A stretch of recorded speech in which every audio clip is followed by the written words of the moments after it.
is that with a lot of adjustments, is the bill number 15 of 2019, the one dated 15th of March 2019. Next.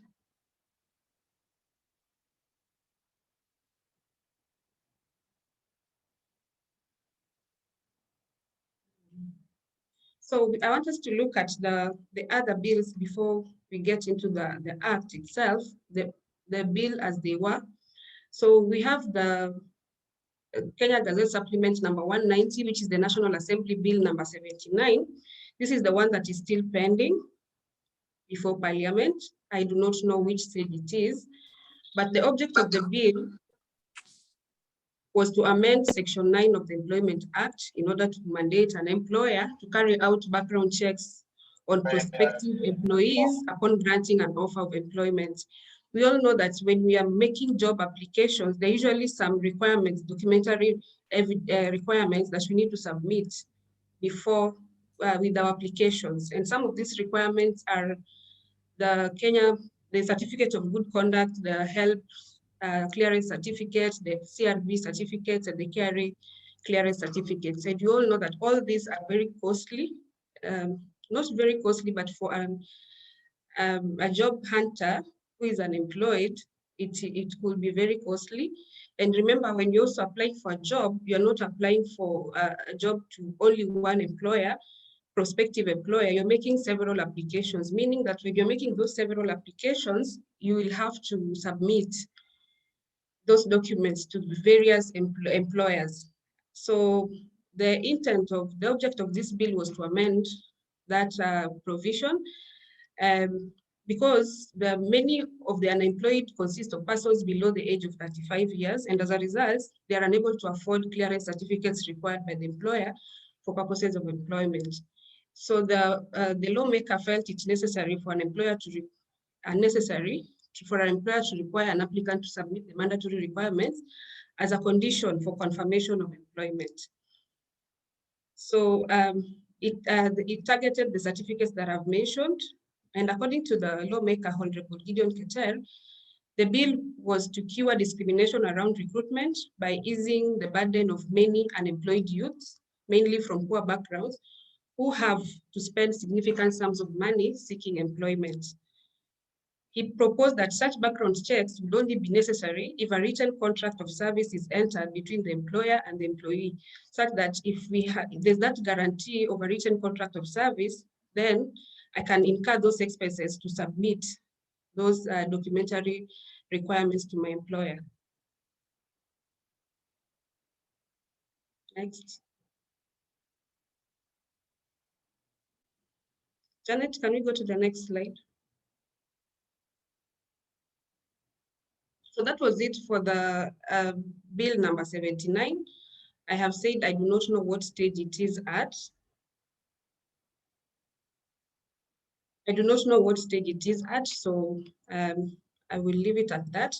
And then we have the Kenya Gazette Supplement number 23, the National Assembly Bill number 15. This is the one that has now been enacted with the adjustments. Then the principal objective of this bill was initially to amend the Employment Act 2007 in order to afford pre-adoptive leave to the parents who apply for the adoption of children who are not their natural children born to them by birth.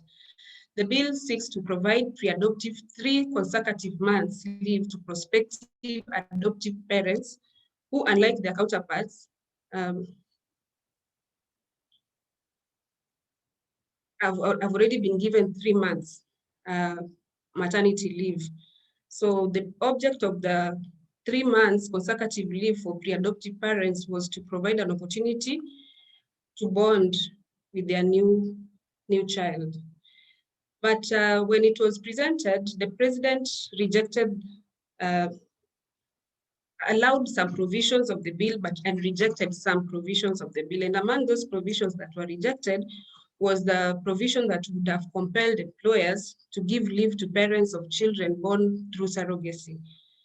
And the reason for returning that bill, in his memorandum, the Honorable President said that cited the absence of substantive legal and regulatory framework governing surrogacy in Kenya. And in his reservations, the reasons were, he noted that amending the law in the manner proposed in the bill will lead to surrogacy agreements operating in a vacuum in terms of absence of substantive legal and regulatory framework governing surrogacy in Kenya.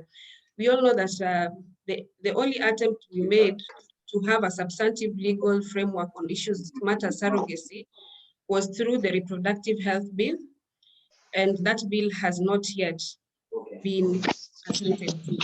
So as it is not yet law. So the president also objected to the proposal on the ground that the provisions relating to surrogate motherhood agreements are of a substantive nature and therefore necessitating the formulation of a comprehensive policy, which policy is arrived at after broad public participation and stakeholder engagements that will inform legislative position. So those were the president's reasons for rejecting that provision on leave. So Kenya lacks a law on surrogacy, and which surrogacy is a method of assisted birth where parents commission a woman to give birth on their behalf. Under the current law, a child born through a surrogacy arrangement will still need to be adopted through a court process. The president appreciated that surrogacy is a novel reproductive science. It touches on children, reproductive rights, and concept of family, and therefore there's something that is hindering me from reading parts of my presentation. Yes, therefore, there's need to first put in place rigorous substantive legal and regulatory framework to protect all parties within the surrogacy agreement. So the pre-adoptive leave targeted to benefit parents who commission other women to carry babies on their behalf, bringing them in the same bracket with those who nurse their own pregnancies. So what did the bill say? The bill said that where a child, please go back. Janet, go back. I'm not yet done. Yeah, it said where a child is born as a result of a surrogate motherhood agreement,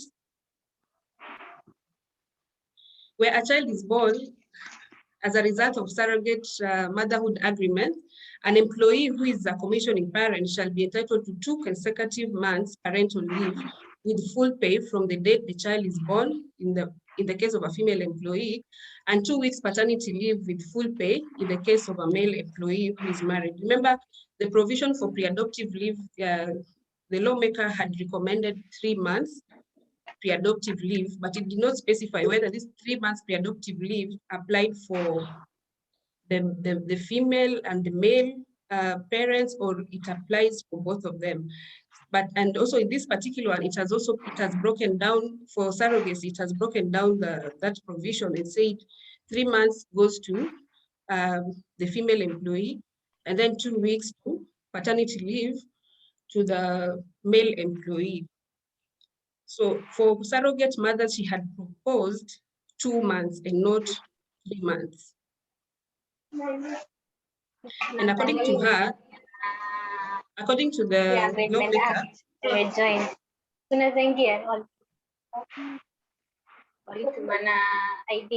there's a lot of feedback. Peggy, please switch off your mic. Let's go back. So according to the lawmaker, she felt that 2 months was enough time for the surrogate mother, for the commissioning parents to create enough bond with the child. But as it is now, the Kenyan laws only allow fully paid 3-month maternity leave and 2 weeks paternity break for fathers. And many companies have frowned upon these breaks, viewing them as proponents of the longer maternity policy, and they reckon that it will help in the recruitment and retention of women at the workplace. The bill also had proposed that over and above the 3 months maternity leave that is granted, the employee can choose to take the 3 months paid maternity leave, over and above that, the employee could choose to take 3 months unpaid maternity leave. So as I'd said, that the only bill that sailed through was bill number 15, which with a lot of the other provisions were rejected, and therefore they had to be deleted. And the act that is now in force is the Employment Amendment Act 2021, which I will discuss with you shortly, which is, so we'll discuss the amendments. The Employment Amendment Act 2021, this was assented by the President on 30th of March 2021, and it was successfully gazetted through Kenya Gazette Supplement number 53, and with a commencement date of 15th April 2021, which is tomorrow. The specific amendment is cited as Section 29 of the Employment Act. So it seeks to amend Section 29 of the Employment Act, and which amendment states that where pursuant to Section 157 of the Children Act, a child is to be placed in the continuous care and control of an applicant who is an employee under this act, the employee shall be entitled to 1 month pre-adoptive leave with full pay from the date of the placement of the child. Remember, the initial proposal was 3 months, but only 1 month pre-adoptive leave was assented to with full pay from the date of the placement of the child. Then an employee eligible for leave under subsection 1 shall notify the employer in writing of the intention of the adoption society to place the child in the custody of the employee at least 14 days before the placement of the child. So there are also formal requirements for when you want to seek such leave. There are formal requirements that you must adhere to. Then a notice under subsection 2 shall be accompanied by documentation evidencing the intention of the adoption society to place the child in the custody of the employee, including a custody agreement between the employee and the adoption society and an exit certificate. We will discuss all this. Remember, when you're doing adoption, all adoptions must pass through a registered and recognized adoption society. So the society has some documents that they will issue to the prospective adoptive parents for purposes of making the application for pre-adoptive leave to the employer. And then there's also an exit certificate, which the Act also seeks to define. And it defines this exit certificate as a written authority given by a registered adoption society to prospective adoptive parents to take the child from the custody of the adoption society. So this is the confirmation that the employee will take to the employer, confirming that indeed she has been given the authority to commence their adoption. To the adoption society has agreed to give them the child for adoption. And the Act also says that subsection 2, 3, and 7 of Section 29 of the Employment Act shall, with necessary modifications, apply to an employee eligible to leave under this section. So as we all know that Section 29 of the Employment Act, Janet, the next slide. Section 29 of the Employment Act mainly made provisions for maternity leave. So this act is saying that because of the amendments, then there are other provisions under Section 29 that should apply with modifications. And some of those provisions, sections that subsections that were to apply is Section 29 subsection 2, then Section 29 subsection 3, and then Section 29 subsection 7. If you look at the Employment Act, Section 29 has subsection 1 to 8, but the Act only singled out on 2, 3, and 7 that should be applied with respect to pre-adoptive leave with the necessary modifications.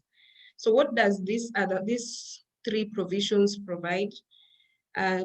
Section 29.2, in the initial act without modification, it said, On expiry of a female employee's maternity leave as provided in subsection 1 and 3, the female employee shall have the right to return to the job which she held immediately prior to her maternity leave, or to a reasonably suitable job on terms and conditions not less favorable than those which should have applied had she not been on maternity leave. So applying that with modification would mean that now it would read that on expiry of the pre-adoptive parents who are now the employees' pre-adoptive leave as provided, then the adoptive parents, employees, shall have the right to return to the job which they held immediately prior to their pre-adoptive leave, or to a reasonably suitable job on terms and conditions not less favorable than those which would have applied had they not been on pre-adoptive leave. I'm referring to they because for maternity leave, they only make reference to female, but the pre-adoptive leave, it is, we will look at which parents are, who is eligible for adoption. So if in this instance, we're talking about both the male and the female employee. And then the other section that the Act says should apply with modification is section 29.3. And initially section 29.3, I think reading it will take so much time, but with modification, it says where the pre-adoptive leave has been extended with the consent of the employer, immediately on expiry of the pre-adoptive leave before resuming their duties on an adoptive parent or employee proceeds on sick leave or with the consent of the employer on annual leave, compassionate leave, or any other leave, the 1 month pre-adoptive leave shall be deemed to expire on the last day of such extended leave. Nyambura, please mute. Nyambura, please mute. Proceed, Jen. So it simply says that at the time that you take your leave, and then before you resume from your pre-adoptive leave, then with the consent of your employer, you proceed on sick leave, or you proceed on annual leave, or you proceed on compassionate leave, or you proceed on any other leave, then your 1 month pre-adoptive leave shall be deemed to expire on the last day of such extended leave. Then if you look at section 29.7 that the Act also says that should apply with modification, it says that no adoptive parent or employee shall forfeit their annual leave entitlement under section 28 on account of having taken their pre-adoptive leave. Now, I've seen several articles where some writers have said that the Act does not specify whether this pre-adoptive leave should apply to the male or the female. The 1 month should apply to both the male and the female employee. If you look at some of the sections that were left out, subsection 8, section 29, subsection 8 of the Act, the Employment Act number 11 of 2007, it says that a male employee shall be entitled to 2 weeks paternity leave with full pay. So meaning if the Act has left out this section, for me, I would take it that the male employee is equally now entitled to 1 month pre-adoptive leave. So the Act applies to both adoptive parents, both either being a male or a female. So with that, there has been emerging issues. One of them is whether 1 month pre-adoptive leave is sufficient for adoptive parents and child to bond. And also whether this Act is creating a deterrence to adoption, or it is a positive or a progressive step to making adoption accessible. We will have a look at that when we're doing our discussions. So next. So the Act made reference to section 157 of the Children Act. So what does section 157 of the Children Act provide?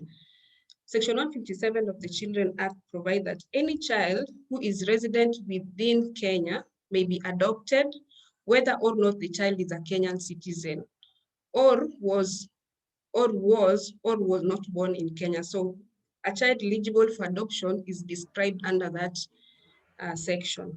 Then, provided that no application for adoption order shall be made in respect of a child unless the child concerned has been in continuous care and control of the applicant within the Republic for a period of 3 consecutive months preceding the filing of the application, and both the child and the applicant or applicants, as the case may be evaluated and assessed by a registered adoption society. So it is a condition precedent that for you to be eligible for adoption, then you must have been in continuous care and control of this child for a period of 3 consecutive months preceding the filing of now the formal application. And then during this period, the Act mandates a registered adoption society to have some evaluation and assessment on your eligibility to adopt the child. So if you look at that vis-a-vis what the Act has given us, you are expected to bond with this child for a period of 3 months before you make the formal application for adoption. And under this, during these 3 months, you are under sort of supervision, evaluation, and assessment from a registered adoption society. So if the Act provides for pre-adoptive leave of 3 months, of 1 month, and yet you are required to stay with this child for 3 months. So what happens? Is it encouraging you to take on adoption, or is it now a discouragement, a deterrent to you adopting a child? Because the evaluation and assessment, a registered adoption society, the child welfare social worker, they usually look at so many things. So if you don't have the time to bond with the child, to stay with the child during these 3 months, what will form the report of this, the assessment and evaluation report by the adoption society? Then any person who contravenes the provisions of subsection 1 of this section shall be guilty of an offense and liable to imprisonment for a term not exceeding 1 year, or to a fine not exceeding 20,000 shillings, or to both such imprisonment and such fine. Next.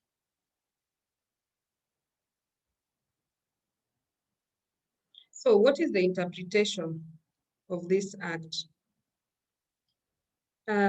The interpretation of the Act is that pre-adoptive leave is the leave pending adoption. It is not leave after adoption. Like maternity leave, most of us, we will take, female employees, we will take leave when we know we are almost due, so that we have like those 3 months to bond with the child. But this pre-adoptive leave is leave pending adoption before the actual order of adoption. Then an applicant is eligible for such leave after receiving the exit certificate from the adoptive society. Remember, we had talked about the exit certificate as a written authority from the registered adoption society to the prospective adoptive parent to take the child from the custody of the adoptive society. And that from that time, that is when now the 3 months of bonding begin. Then the applicant is eligible for such leave after receiving the exit certificate, I think I talked about. Then the child to be adopted is defined as, if you look at section 157, it defined the child eligible for adoption as the child who is resident within Kenya, was born in Kenya, or was any child who was not born in Kenya. So the child must be in continuous care and control of the applicant within the Republic, not within the Republic of Kenya, for a period of 3 consecutive months before filing the application for adoption. The applicant or the applicants may be evaluated and assessed by a registered adoption society in Kenya. So what is the purpose of this minimum statutory requirement of 3 months or 3 consecutive months of placement with the child? It is to enable the Child Welfare Society and the Children Department to assess and evaluate you, the adoptive parents' moral, mental, and emotional fitness to adopt the child. So the Child Welfare Society and the Children Department, they will then file a social inquiry report indicating your fitness. If they are satisfied, they will indicate that they are satisfied and you can proceed to adopt the child. If they are not satisfied, they will also state it in their report.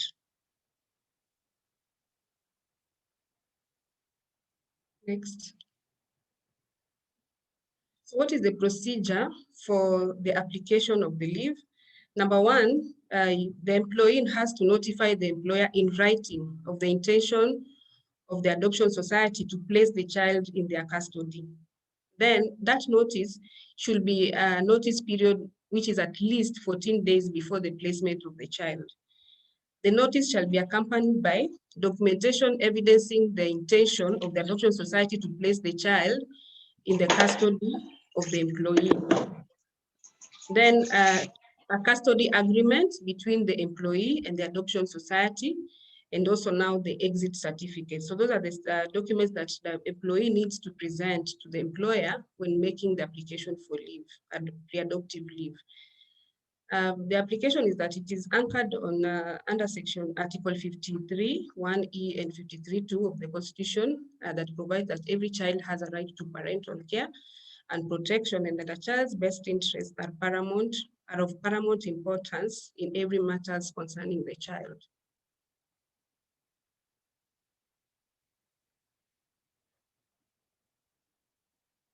Janet, next. So what are some of the challenges? Some of the challenges that have been, I've seen is that there are concerns that 1 month is not adequate for a parent, a prospective adoptive parent and the child to bond, because there's that minimum statutory requirement that you have to bond with the child for 3 months under the assessment and evaluation of the Child Welfare Society, the Adoption Society. So if that will be the determining factor for the, that will determine what content the society will write on their report. Because if you even look at the intent of Honorable Martha Wangari, was that the 3 months would create enough bond for the mother, the parent and the child. So having been reduced to 1 month, is 1 month sufficient for the parent and the child to bond? And also, if you look at all those, the statutory requirements of 3 months. So if I have been given 1 month, I have like two more months to bond with this child. Then what happens? If you also look at the Children Act on adoption, you are allowed to adopt a child from 6 weeks. So if I choose to adopt an infant, changing the wording. Sorry? Someone is speaking? Proceed, Jen, proceed. Okay, so I was saying that if I'm supposed to stay with the child for, I said that you can adopt a child of as little as 6 weeks old, as per the employment. Sorry, as per the Children Act. So if I pick a child, an infant, for instance, a child that is below, say, 6 months, and 3 months, if I pick such a child, and I'm only granted 1 month to bond with the child, as opposed to my counterpart on maternity, who will have about 3 months to bond with the child. Don't you think that is not adequate time for me to bond with the child? And as I was doing some research, I saw that the intent of Honorable Martha was that Wangari was that she had broken down the months, the leave period to the ages of the child being adopted. For instance, she said that if you're adopting a child below 3 years, then you ought to be given 3 months paid pre-adoptive leave. Then if you're adopting a child, I think it was between the ages of 4 to I think around 12 years, then you should be given 2 years, 2 months paid, and then 2 months paid. And then if you were to do, say from 12 and above, then you are eligible to 1 month. And also, I also feel that it cannot also cut across, because if I am adopting a relative, this is somebody probably I have stayed with in my house for some time. I have created the bond. So do I also still need the 3 months or the 1 month to bond with the child? So another challenge is that discrimination, which is a precondition for adoption, is that you must be in continuous care and control of the child for 3 consecutive months. Yet your counterparts, who are the biological female employees who have given birth naturally, are granted 3 months maternity leave and paternity leave of 14 days. Does it mean that now me as the adoptive parent, I am less of a parent compared to the natural, the lady, the female employee that will give birth naturally? Then being that also the adoption process is quite long, and so 1 month is not sufficient to assume a full custody, because this 1 month is pre-adoption. Then after that, once the report has been filed in your favor, then you have to go through now the formal court process. Yeah. So bearing in mind that the adopting couple must reside in Kenya with the child for at least 3 months before the legal processes, and at least the bare minimum processes for adoption should take about 6 months. So I strongly feel also that it is not sufficient for you to go through all those processes. Then the Act does not provide for the right time off work to attend pre-adoption meetings.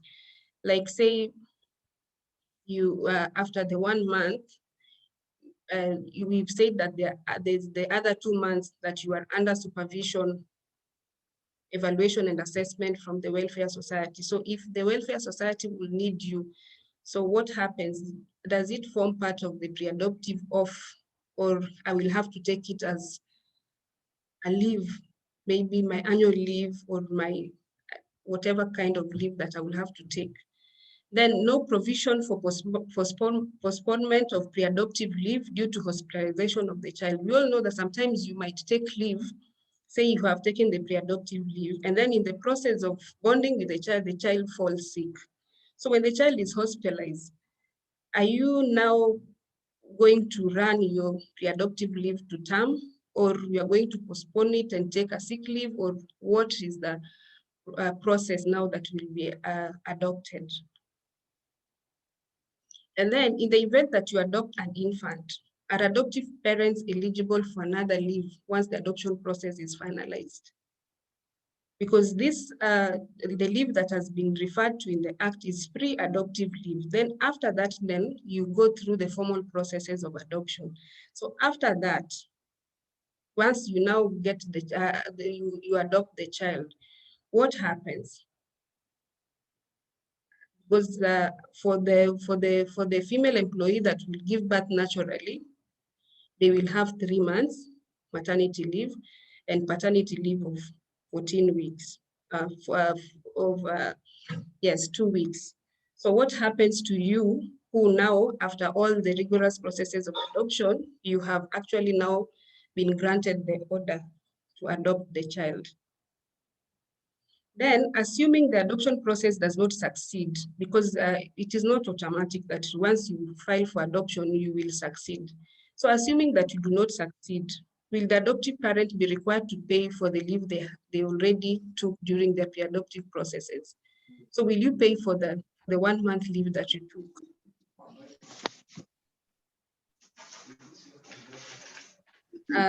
So for me, also, I think the other challenge I would say is that, you see, for employers, when you are taking leave, there are forms that you need to sign. Like when you are going for maternity leave, there are forms that you need to sign, the leave forms. So does it mean that now I will have to look at, I will have to now employ someone to do background check, because an employee will come to me and tell me that, yes, I have this document I'm about to adopt a child, and you've been told that the only society that is eligible to adopt is one that is registered. So as an employer, are you now supposed to go and do some background checks so that you can see whether these documents emanate from a registered and legally registered adoption society? So that for me is also, and also the part of developing tools for pre-adoptive leave is equally another expense on the employer. And then for opportunities, I felt that it mitigates the challenges of pre-adoptive parenting, because before then, the pre-adoptive parents were not considered for leave. So for now, at least they are likely to, because of the 1 month, probably someone might get motivated, depending on how we look at it. And they're likely to attract more Kenyans to consider adopting a child. It also, depending on how we look at it, closes the gap on unequal treatment and discrimination of adoptive parents. For me, much as it is, we are not yet there, but it is a progressive step towards making adoption accessible. And also, like I'd said, for the employer, because you have to also check, is this employee eligible for adoption? So those tools, we are talking about developing tools for the pre-adoptive leave. So you have to check, is this employee eligible for, does the age test, do they meet the age requirements for adoption? I will talk about the age requirements for adoption. And then like we've also seen for, there's a moratorium which is indefinite on adoption since October 2019 on foreign adoptions. So does that mean that, but it does not mean that if you are a foreigner, you cannot adopt. You can adopt if you are married to a Kenyan national. So you are eligible to, so all those things, does now the employer need to have to go and do a background check on all those things before they can ascertain that you are now eligible for that leave?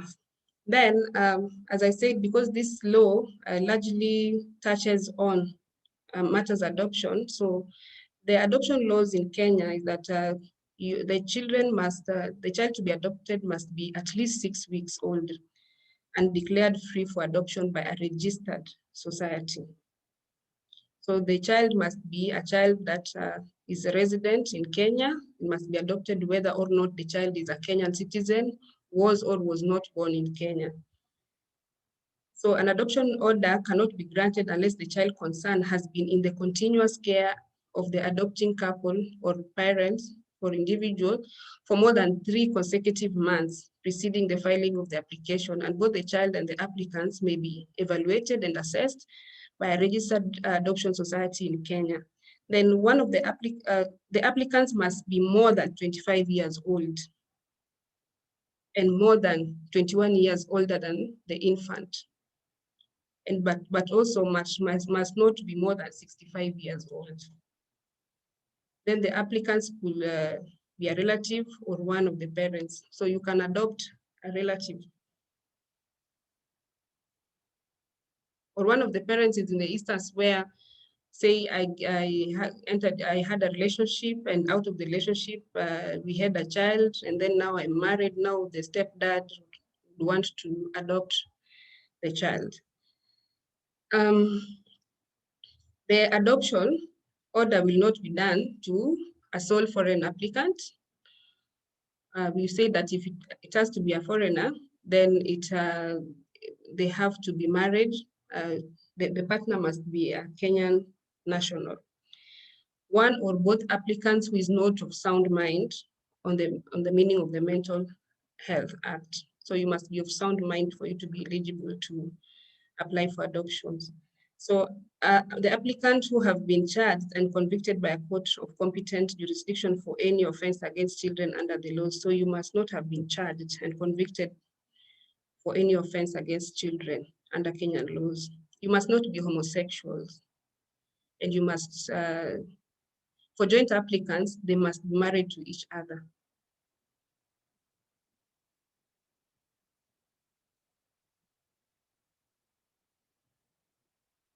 So there's also the aspect of consent so for you must obtain consent from existing parents, guardians, or anyone else contributing to the maintenance of the child under any agreement or order.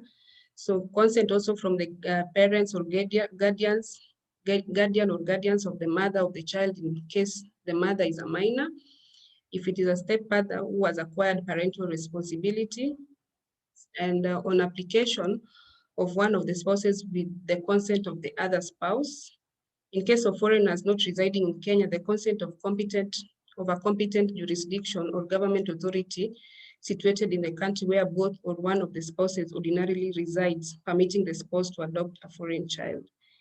In case of a child who has attained the age of 14 years, then you need to seek their consent before you adopt. That is all for my presentation. Over to you, Chairman. Thank you very much, Jane, for that wonderful presentation. One of the things that comes out in that presentation is that what we have seen circulating as the new Employment Amendment Act of 2019.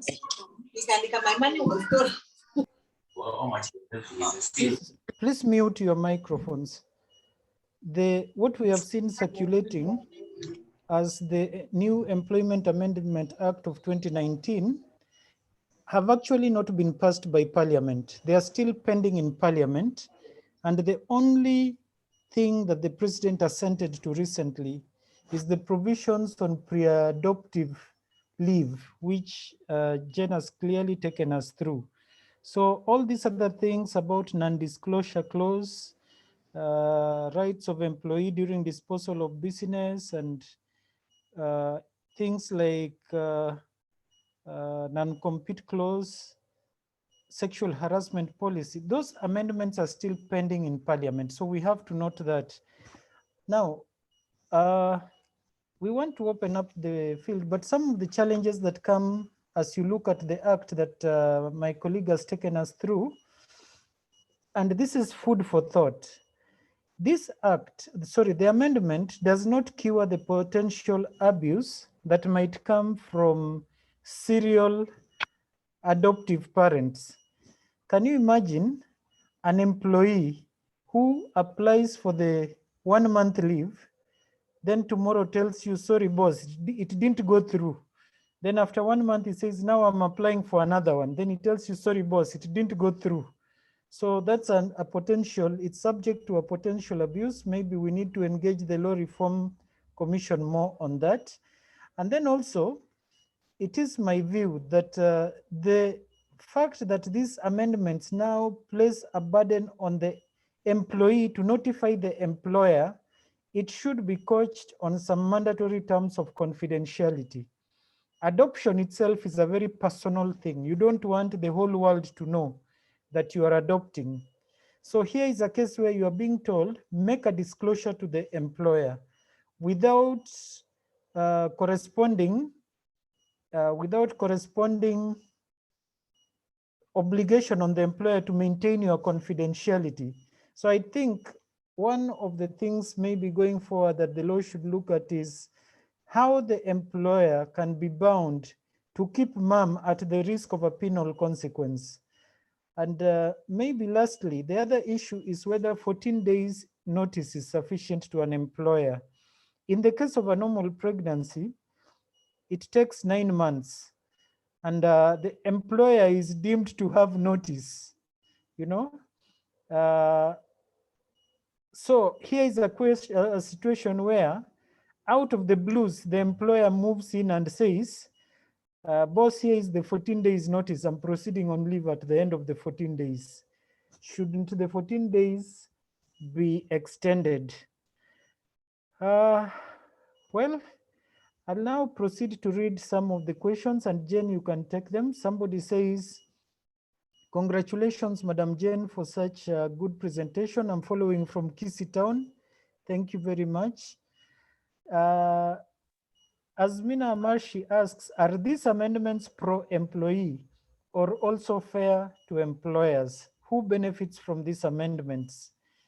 Then there is a question, how many times can you take the adoption leave in a year? I think the Act is silent on that. It is not provided. Yeah, I think those are the only questions I'm seeing. Maybe Jen, you tackle those two as we look at the chat side again. If you have a question, just post it in the chat. Thank you, Chairman. On how many times can you take the adoption leave? Remember, we are talking about pre-adoptive leave, the adoption leave, and not leave after adoption. So the intent, I presume the intent of the lawmaker, not I presume, because from the statement of the intent is that she had intended that the prospective adoptive parents and the child, after she has been issued with the exit certificate from the adoption society, the 3 months period, they were supposed to take time, the parents and the child to bond. So this pre-adoptive leave only applies before you get the actual order of adoption. And that's why I said earlier on, I'd posed a question that what happens after now you've got the adoption, you've been given the order to adopt the child. Are you eligible again now to take leave, another leave, like the maternity leave, like your maternity leave counterparts? Because them, they have 3 months, the female employee has 3 months to bond with that child after delivery. And Amashi has said whether the amendments, the amendment is pro or benefits the employer or the employee. For me, I feel it benefits the employee more, though not quite as the other employees who take maternity leave will benefit, because you remember they have, for them to be certified, there's the adoption society, they'll be under supervision of the welfare society for 3 months, and yet they have only been given 1 month. So in essence, the employer has gained because they're not being given 3 months, but they are given 1 month of bonding, as opposed to the statutory requirements of 3 months. So if you look at it, I feel the employer benefits more compared to the employee, as opposed to the employee. Thank you, Jen. Somebody says that this is such a useful session, mainly because we do not know that some of the amendments are still pending in court. They are pending in parliament, not in court. And then there is a question, would one be eligible to take both maternity and pre-adoptive leave within the same year? Jen? I presume the same female employee decides that they're giving birth, getting pregnant, and giving birth, and at the same time adopting. So since the law has already made provisions for maternity leave, and the law has also made provisions on pre-adoptive leave, I believe if all of them fall within the same year, you can justify, and the court can, the employer is now entitled to grant you both maternity and pre-adoptive leave. Okay. Yes, I agree with Jane on that. But of course, that points out to another lacuna that probably we need to engage the Law Reform Commission on. And then there is a question from Esther. What if one decided to adopt, say, like 2 children within the year? Can one get 2 pre-adoptive leaves within the same year? Yes, I believe, because the provision is for pre-adoptive leave. As long as you satisfy the criteria that is required under the Act, then you are eligible for the leave. So Esther, the law as it stands right now is you're eligible for the leave, which which reminds me of a gentleman who was working for Kenya Pipeline as a cleaner, and he was entitled to medical cover at the Mombasa hospital, and he had 4 wives. So every month he had a wife at Mombasa hospital, all on enjoying the cover until that was stopped. So some people may end up at the only contribution in the organization is adopting. That's on a light note. Then somebody says, if we are thinking of 3 months adoption is like maternity, will the adopted child be breastfeeding? Maternity, I believe, comes with healing more than it is bonding with a child. That is Nelly. Her view is that there is no need for 3 months. Then a question from Wasike, is a company allowed to make a policy to protect the company interests to not have both in the same year? How would that play out if subjected to the legal process? No, we still don't have a standalone law on adoptive leave. So the only provision that is there is that an employee is eligible for 1 month adoptive leave. And nothing else, no other provisions on how to go about it. Thank you. And I also want to add that a company cannot make policy that contradicts the law. So as long as the law allows it, you cannot outlaw it through company policy, at least as the law stands now. And maybe, Chair, just to answer Nelly, because Nelly says that if you are looking at 3 months pre-adoptive, that we should be granted 3 months pre-adoptive leave compared to the maternity leave, because according to her, maternity comes with healing and all that. So you remember we have said that you are eligible to adopt a child from 6 weeks. So if you take a child that is exactly that 6 weeks, that's an infant. Don't you think you need more time to bond with that child? 1 month will not be sufficient for you to bond with that child.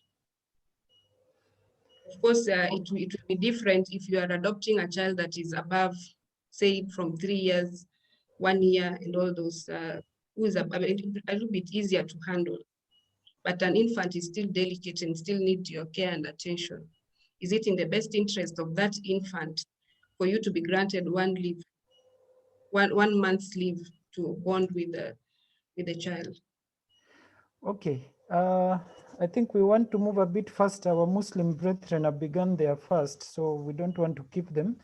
Jack Okal asks, at the onset, the presenter mentioned something to do with the amendment on prerequisites of clearance from various bodies by a job seeker before employment.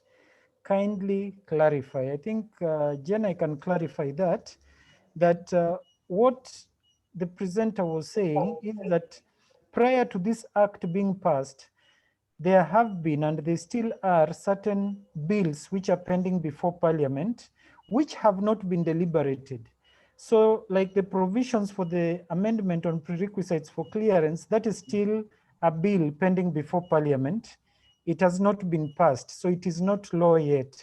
So she was just taking us through that because of what we have seen online. People are talking of the amendments of 2019. Then just for clarity, is this new pre-adoptive law a 2019 or a 2021 amendment law? It is a 2021 amendment. It was assented to on the 30th of March. It should come into force by tomorrow, 15th of April. It is as a result of the bill, the 2019 bill, which was adopted with several modifications. Okay. Jackie Waihenya is threatening to lead us to court. Public interest litigation, I think that should take care of some of the fears we have. So the last question is whether we will share the recording. Yes, we will strive to share the recording. We will also strive to send the slide to the members of the MLS. And I am aware that this presentation is also being followed by a number of HR managers. If you get in touch with us, we will be able to share with you the presentation as part of the MLS and the Employment and Labor Relations Committee, CSR. We truly value your partnership. So ladies and gentlemen, I think there are no more questions. I thank you all for attending. And I wish to thank Jane for a very incisive presentation. and also the ability to answer the questions very satisfactorily. And with that, we come to the end. Oh dear, some more questions are coming in now. Maybe just what I'll do is take one last one. I know I'm breaking my own protocol, but don't we break the COVID ones? Jen, we can't hear you. You're muted. Jen, you're muted. Jen, Chair, I was proposing maybe what we can do is have one or two of the participants unmute themselves and ask the questions or even give their view on what they feel about the amendment. There is only one question pending. That is Christine Kipsang. Christine Kipsang, you are our vice chair. Could you kindly just unmute yourself and put your question briefly?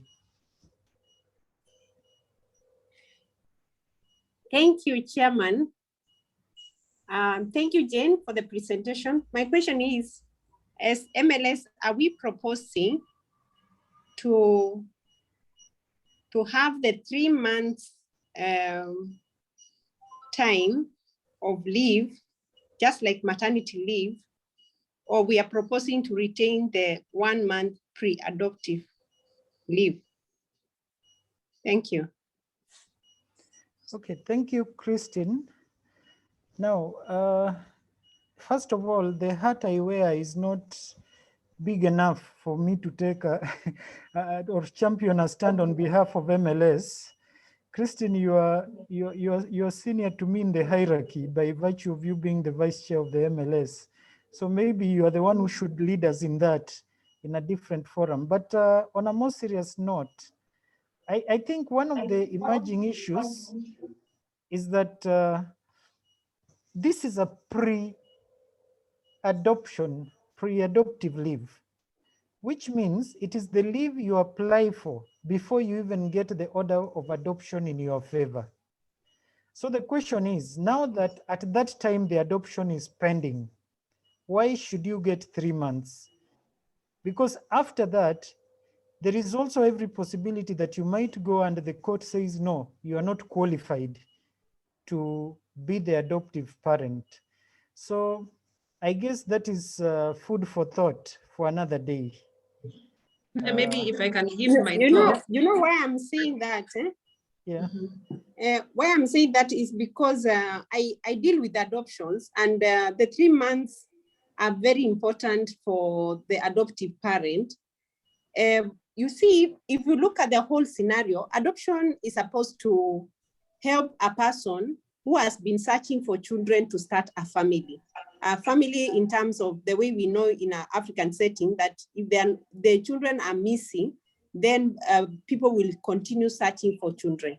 And also it can be that maybe your sister or your brother has died and you need to adopt this particular child. So the scenarios or the needs that present themselves for adoption are quite genuine, they are quite important, and they are quite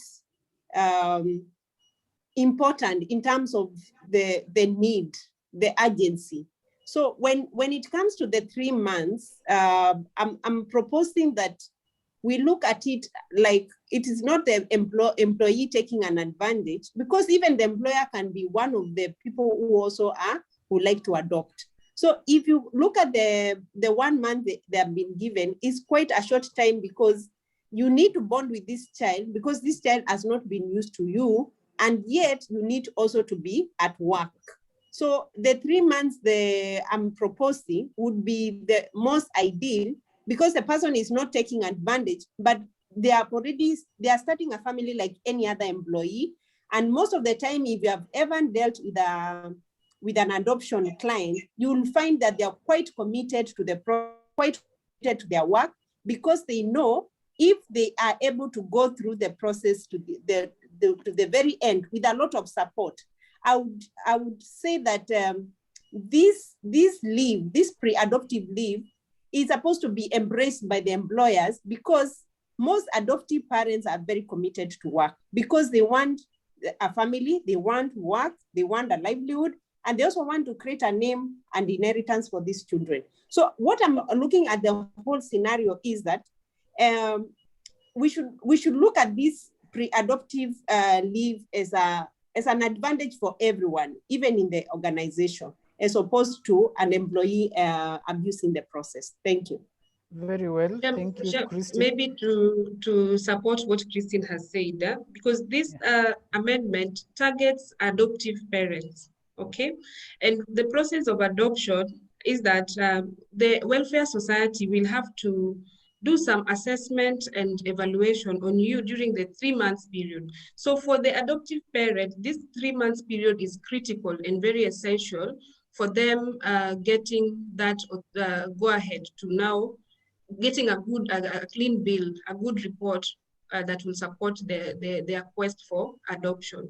So if this 3 months is reduced, because if the intent is to create bond and to encourage parents to adopt children, then I think we should concentrate on these 3 months, the statutory requirements under the Children Act. So the pre-adoptive leave for me should be 3 months and not the 1 month, because if you give me 1 month and I still have 2 more months to bond with this child, which is a statutory requirement, then what are you telling me that if the welfare society decides to file a report and say I'm not available for the child, and because I cannot do it because I also have to protect my employment status. So for me, I support Christine's view that we should get 3 months pre-adoptive leave during that pre-adoption process. And then thereafter, maybe after adoption, they can get 1 month but also that 1 month will depend on which type of a child, which age group of a child you're adopting. Because if you're adopting a child that is aged 1 year and above, I don't think you still need 3 more months to bond with that child. Okay. It also not be fair on the employer. Very interesting discussion there, ladies and gentlemen. I agree with your sentiments, but the law as it stands today is 1 month.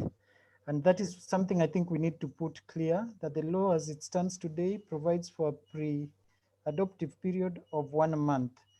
Of course, there is room, being a law society, for us to engage the players like the Kenya Law Reform Commission so that adequate review can be done.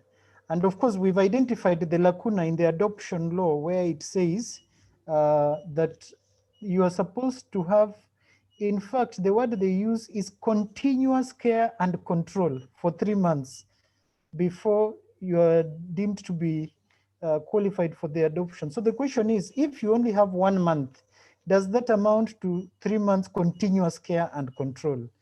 Ladies and gentlemen, we want to wrap it up there. Thank you so much for your time. We wish all our Muslim brethren Saum Makbul, and may God bless you. Thank you. We have come to the end of the presentation. You are at liberty to log off. God bless.